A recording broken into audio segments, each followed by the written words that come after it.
आप सभी को नमस्कार। मैं बड़ा सौभाग्यशाली महसूस कर रहा हूं कि मैं भाग्यनगर में हूं, हैदराबाद में हूं। हैदराबाद का एक और नाम आजकल पूरे देश में, पूरी दुनिया में बहुत चर्चा में है। और अभी जब मैं यहाँ आया और आने के पहले भी जब मुझे निमंत्रण मिला मुरलीधर राव जी का, तो मुझे वो समय याद आ गए जब हम लोग यहाँ फिल्मों की शूटिंग करने के लिए ही आया करते थे। यहाँ से थोड़ी दूर रामोजी फिल्म सिटी है, वहाँ जाते थे। हैदराबाद के अंदर भी बहुत सारे स्टूडियोज़ हैं। आज मैं अलग उद्देश्य से आया, बीच में भी कुछ अलग अलग उद्देश्य से आता रहा हूँ, राजनीतिक कारणों से, लेकिन आज सामाजिक कारण से आए हम सब। और मैं धन्यवाद देना चाहता हूँ मुरलीधर राव जी को, उन्होंने मुझे भी बुलाया। हाँ, चीफ गेस्ट जब जब सुन रहा हूँ, देख रहा हूँ कौन है, किधर है क्योंकि ऐसी आदत नहीं है हमको ऐसा शब्द हमारे लिए सुनने की। कार्यकर्ता भाव में है, देश के एक सतर्क नागरिक की तरह हम भी खड़े होने की कोशिश करते हैं। थोड़ा अंतर्मुखी हूँ, जितना सोचता हूँ सब निकालता नहीं हूँ, लेकिन उन लोगों को बहुत ध्यान से पढ़ता हूँ, सुनता हूँ जो डेयरिंग होते हैं और जो सोचते हैं वो तुरंत निकालते भी हैं और सही समय पे सही बात कहते भी हैं। उनके लिए भी मैं बहुत उनके लिए तालियां बजवाता रहता हूँ कि ऐसी आवाज़ें उठनी चाहिए। आज यहाँ पे अभी गौरांग दास जी को हम लोग सुन ही रहे थे, बहुत अच्छा लग रहा था। हालांकि मेरी अंग्रेजी थोड़ी कमज़ोर है तो बीच बीच में मिस कर रहा था, लेकिन पल्ले पड़ रही थी मुझे काफ़ी चीज़ें। यहाँ पे कपिल मिश्रा जी भी आए हुए हैं, वो दिल्ली से यहाँ पधारे हैं, हमारे छोटे भाई की तरह हैं। और यहाँ पे मेजर पूनिया जी भी आए हुए हैं, उनका भी मैं स्वागत करना चाहता हूँ। मेजर पूनिया ने अपने सतर्क जिम्मेदारी से पूरे देश को झंकृत कर रखा है। कपिल जी, मेजर पूनिया जी, और उसी में एक नाम और आता है शेफाली वैद्या जी का, जो यहाँ उपस्थित है। और यहाँ पे एक ऐसे ही सजग नागरिक देश के प्रशांत पटेल जी भी उपस्थित हैं, उनका भी मैं स्वागत करता हूँ। और नीलकांत बख्शी जी, जो दिल्ली के वैसे तो मीडिया के व्यक्ति हैं, लेकिन उन्होंने बहुत सही समय पे सही बात कहने और कहलवाने के आदी है वो। मैं बस 10-12 मिनट का समय लूँगा, क्योंकि हमें भी थोड़ा देर मुरलीधर राव जी को सुनना है। और भारत नीति को मैं बहुत थैंक्स करना चाहता हूँ। देखिए, मैं मूलतः एक गाँव का व्यक्ति हूँ। मेरा हाई स्कूल तक एक छोटे से गाँव में ही बीता है, और हम लोग बहुत अभाव में खड़े हुए लोग हैं। मतलब आप इससे अंदाज़ा लगा सकते हैं कि मेरी साइकिल 24th ईयर में आई थी हमारे पास साइकिल नहीं थी। हम लोग दूसरों से मांग मांग के कभी कभी साइकिल चलाने का शौक पूरा करते थे, लेकिन हम कंप्लेनिंग मोड में नहीं थे, कभी नहीं रहे। हम जैसे थे उसी में बड़ा मज़ा आता था और एंजॉय करते थे। गांव के मंदिर पे बैठा करते थे, जो हमारे वरिष्ठ लोग भजन कीर्तन गाया करते थे उसको सुना करते थे। और उनमें से कुछ तो ऐसे शब्दों का श्रृंगार था कि वो जीवन में अब बहुत काम आता है, अब उसका अर्थ समझ में आता है।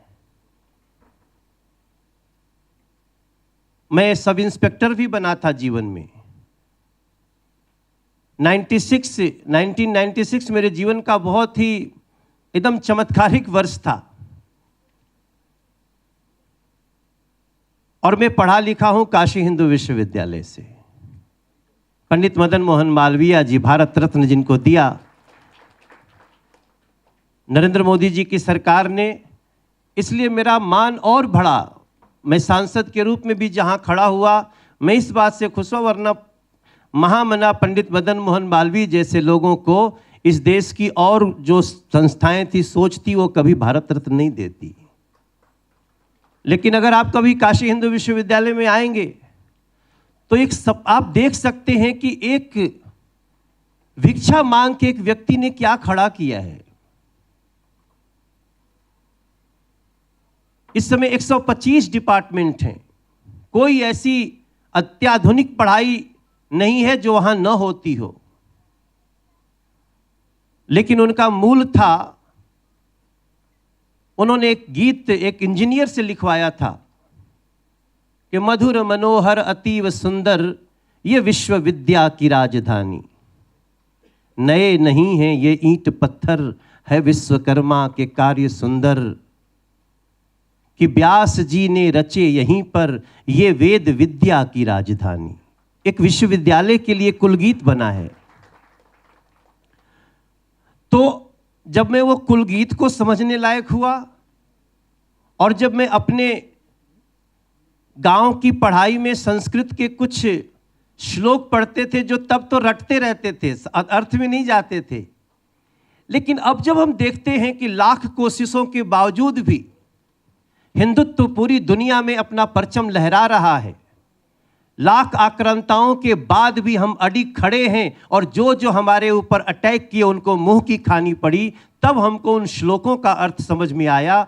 जब किसी ने लिखा था कि अभिवादनशीलस्य नित्यम वृद्धोपसेविनः चत्वारः तस्य वर्धन्ते आयुर्विद्या यशो बलम। हमको इसका अर्थ तब समझ में आया। हमको एक श्लोक है हमारे, जो हमको 8वीं क्लास में पढ़ाया जाता था कि एकाक्षरम यह गुरु प्रबोधयेत पृथिव्याम नास्ति तद्द्रव्यम यद दत्वा चारिणी भवेत। एक अक्षर किसी ने सिखा दिया तो इस धरती पे कोई ऐसा द्रव्य नहीं जिसको देख करके हम उरीड़ हो सकें, और उसको हम मानते हैं। हमारे जो पथ पे चलने वाले लोग हैं वो मानते हैं। हम ही ने लिखा मातृवत परदारेसु परद्रव्येसु लोष्टवत, दूसरे की स्त्रियों को माता की तरह देखना, परद्रव्येसु लोष्टवत, दूसरे के द्रव्य को मिट्टी के ढेले की तरह देखना, आत्मवत सर्वभूतेषु यह पश्यति स पंडित, ऐसा जो देखता है वही विद्वान है। अब धीरे धीरे हमको समझ में आने लगा। हालांकि जब मैं तो दुनिया को कहता हूं कभी कभी मौका मिले तो राजनीति में जरूर आओ, क्योंकि चाणक्य ने कहा एक लाइन ना बड़ी महत्वपूर्ण है कि अगर आप राजनीति को गंदा कह के किनारा करोगे तो लालची लोग आपके ऊपर शासन करेंगे, लोभी लोग आपके ऊपर शासन करेंगे।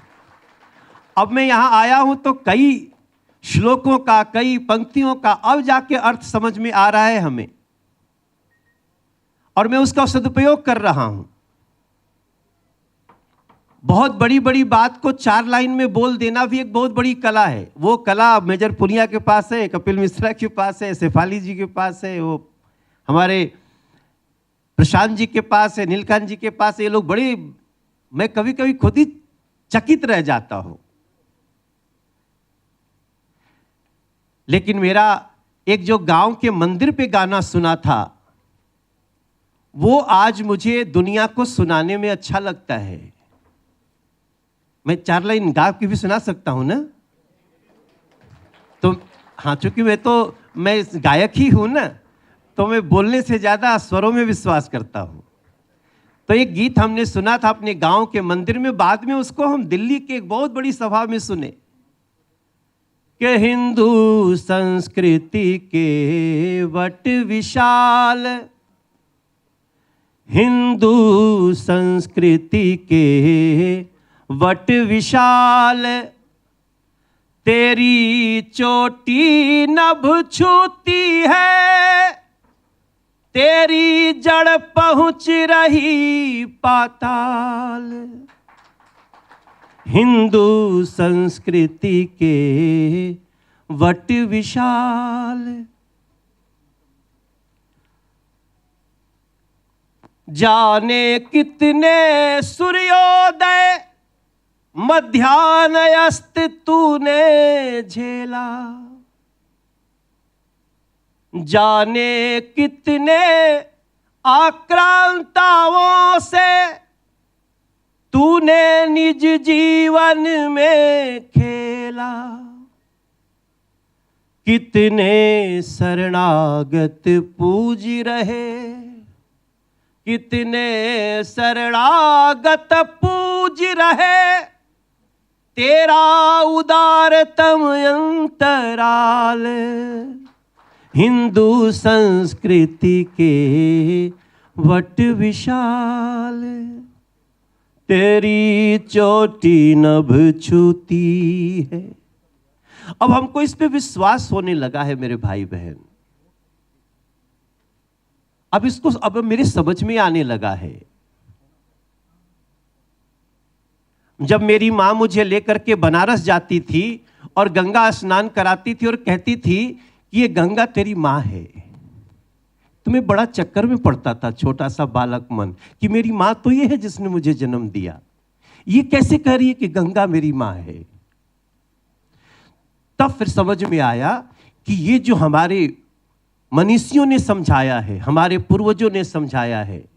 फिर मैंने बाद में उसको गीत बना दिया कि मेरी एक बूढ़ी माँ है, उसका उससे नाता है, मेरी माँ बताती है गंगा मेरी माता है।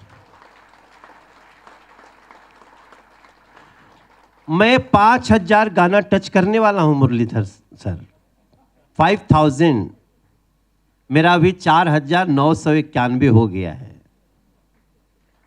और उसको अगले 3-4 महीने में मैं पूरा कर लूंगा।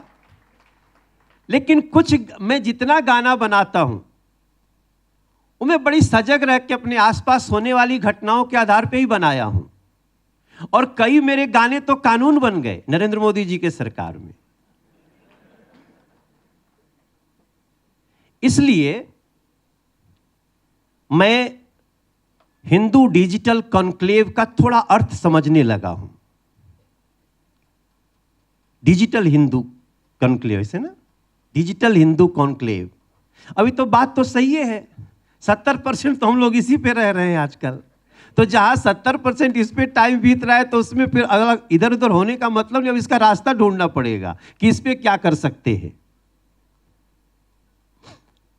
तब हमको लगता है कि जैसे हम लोग पहले उपवास रखते थे, अब हम लोगों को डिजिटल फास्टिंग भी रखनी पड़ेगी। थोड़ा कभी कभी सप्ताह में एक दिन डिजिटल फास्टिंग करनी पड़ेगी ताकि मन एकदम ताजा हो, तरोताजा हो, फ्रेश हो।